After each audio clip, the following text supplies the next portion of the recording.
Terima kasih. Assalamualaikum warahmatullahi wabarakatuh. Alhamdulillahirabbil alamin. Wassalatu wassalamu ala asyrafil anbiya'i wal mursalin sayyidina wa maulana Muhammadin wa ala alihi wa sahbihi ajma'in, amma ba'd. Ustadz Jamiluddin MPD yang saya hormati dan seluruh siswa kelas 8 MTSN UTBS Kudus yang saya sayangi dan saya banggakan, bertemu lagi bersama saya setelah belum ada 1 minggu kelihatannya ya, kembali belajar IPA. Mohon maaf kalau jadwalnya sedikit berubah karena tadi ada sedikit trouble. Langsung saja pada kesempatan kali ini, PPT sudah tampil ya? Belum. Pada kesempatan kali ini kita akan belajar tentang gerak pada tumbuhan. Nah, tadi Pak Jamil sudah sedikit memberikan persepsi bahwa ternyata tumbuhan juga bergerak. Ternyata tumbuhan juga bergerak, tidak hanya manusia atau hewan. Nah, bagaimana geraknya? Nah, tentunya kalau di lagunya Ebit itu tanyakan pada rumput yang bergoyang. Nah, kalau di biologi ya kita tanyakan kepada ustadznya atau gurunya. Nah, gerak merupakan salah satu ciri makhluk hidup. Nah, ciri makhluk hidup. Jadi kalau di kelas 8, saya ulangi lagi biar terus hafal. Materi di kelas 7 itu dijabarkan di kelas 8. Ciri-ciri makhluk hidup di kelas 7 ada berapa? Ada bergerak, bernafas, peka terhadap rangsang, berkembang biak. Nah, ciri-ciri makhluk hidup itu dipelajari di kelas 8. Sistem pernafasan, sistem gerak manusia, dan lain-lain. Nah, pada kesempatan kali ini yang kita bahas adalah gerak pada tumbuhan. Dibagi menjadi 2. Yang pertama dibagi menjadi 3 ya, saya ralat. Yang pertama gerak endonom, yang kedua etionom, yang ketiga taksis. Nah, kita kalau ada banyak seperti ini bagaimana agar kita tidak kesulitan dalam membedakan? Nah, kita gunakan pendekatan bahasa.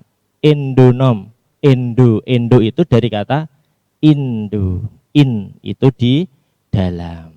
Nah, jadi gerak endonom adalah gerak yang rangsangannya berasal dari dalam tubuh tumbuhan itu sendiri dan tidak dipengaruhi oleh arah rangsangannya. Arahnya tidak dipengaruhi.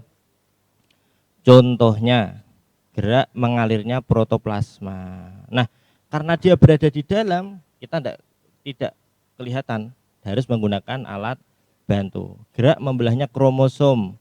Nah, ini gerak endonom. Jadi perlu yang namanya alat bantu karena di dalam.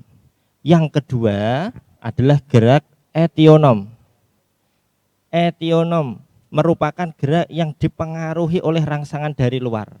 Nah, kalau endonom itu tidak dipengaruhi langsung dari luar, karena dari kata indo, in itu di dalam, maka di etionom ini dia dipengaruhi oleh rangsang dari luar. Apa rangsang dari luar? Ada 2 jenis. Yang pertama secara fisik,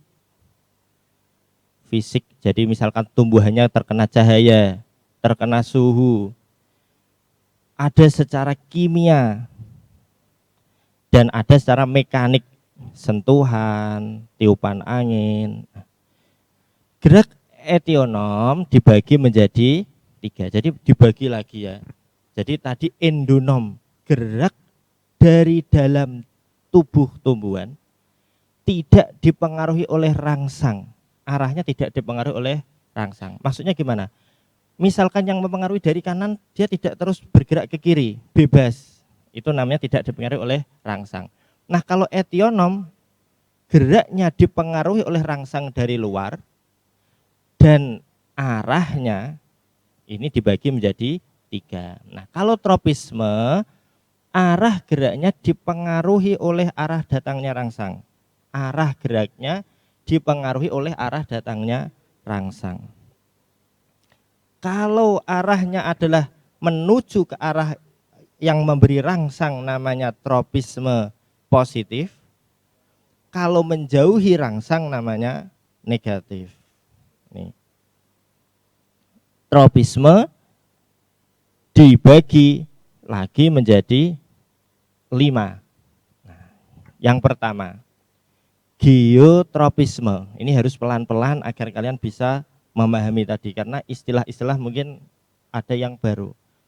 Geotropisme, kita gunakan pendekatan bahasa. Geo itu dari kata geografi. Ada kalau IPS ada geografi. Mempelajari apa? Tentang bumi. Berarti yang merangsang adalah bumi. Jadi yang merangsang, yang memberikan rangsang apa? Bumi, karena namanya geotropisme. Tropisme apa? Kalau tropisme tadi arah geraknya dipengaruhi oleh pemberi rangsang. Nah, contohnya gerak akar ke bumi. Akar arahnya ke dalam bumi. Kalau dia ke dalam bumi berarti geotropisme positif. Kalau arahnya ke atas berarti negatif. Yang kedua, fototropisme.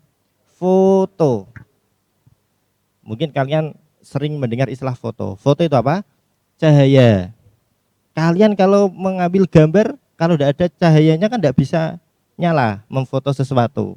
Nah, jadi kata kuncinya adalah kata foto. Berarti kalau fototropisme rangsangnya apa? Cahaya. Nah, kalau arahnya adalah menuju cahaya, berarti positif. Kalau menjauhi cahaya berarti negatif. Kalau pengen uji coba bagaimana? Ambil tumbuhan di pot, taruh di jendela misalkan. Atau kalian jatuhkan potnya. Tunggu 1 minggu, nanti arahnya tidak akan lurus dari pot tapi akan menuju cahaya. Kalau dia menuju cahaya berarti namanya positif. Yang ketiga, tigmotropisme. Tik apa? Tik itu sentuhan. Tik. Nah, kalau kan bikin satu apa? Tik. Nah, berarti rangsangnya adalah sentuhan. Misalnya gerak membelit akar. Nah, biasanya tumbuhan kacang-kacangan. Dia pegang menyentuh pagar, terus membentuk searah pagar. Jadi arahnya sesuai dengan yang disentuh. Yang keempat, kemotropisme. Kemo itu dari kata kimia. Mungkin kalian sudah sering mendengar istilah kemo, ada kemoterapi. Nah, kata-kata kemo ini identik dengan kimia. Kimia itu apa? Kimia itu adalah sesuatu yang tidak bisa dilogika dengan akal kita. Cara sederhananya seperti itu. Nanti akan didetailkan ketika kita sudah belajar di MA. Tumbuhan dikasih pupuk kok bisa tumbuh? Lu kok bisa ya? Nah, itu berarti kimia. Kalau otak kita agak bingung, itu masukkan ke kimia. Gerak akar menuju pupuk. Kalian punya tumbuhan, kamu kasih pupuk di sebelah kanan, maka akarnya akan menuju ke kanan. Nah, ini namanya adalah kemo atau kimia. Yang kelima, yang terakhir dari gerak tropisme. Tropisme itu apa tadi? Tropisme adalah gerak tumbuhan yang arah geraknya dipengaruhi oleh perangsang atau yang memberi rangsang. Hidrotropisme. Nah, kalian mungkin sering mendengar adalah H2O atau air. Berarti perangsangnya apa? Air. Misalkan ada tumbuhan, ada aliran air di sebelah kanan, maka akarnya ini akan lebih banyak menuju ke sebelah kanan, menuju air. Nah, ini namanya hidrotropisme. Itu pengertian dari jenis-jenis gerak tropisme. Nah, yang kedua adalah nasti. Nah, ini nasti. Nasti kalau pendekatan secara bahasa itu pasti. Nasti itu pasti. Artinya apa? Gerak tumbuhan yang arah geraknya tidak dipengaruhi arah datangnya rangsang. Tadi nasti kan pasti. Mau rangsang dari kanan, dari kiri, dari depan, dari belakang, dari atas, dari bawah, geraknya sama. Dia tidak peduli terus yang dipegang bawahnya, terus yang bergerak tengahnya, atau dipegang atasnya yang bergerak tetap tengahnya. Ini namanya nasti, dari kata pasti. Nasti dibagi menjadi 5. Yang pertama tik monasti, istilahnya sama, tik sentuhan. Nasti pasti, ketika dia disentuh dia pasti bergerak, tapi geraknya sudah pasti.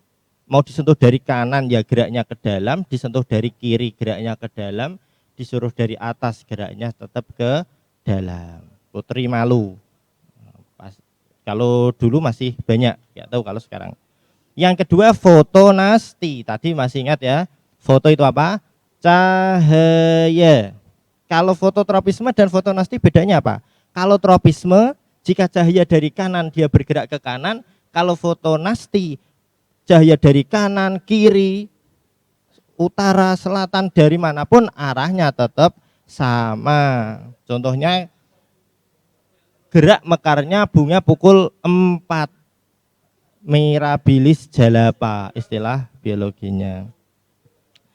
Kemudian yang ketiga, niktinasti. Nikti dari kata naik. Naik itu malam. Berarti dia akan bergerak kalau gelap. Malam ya gelap.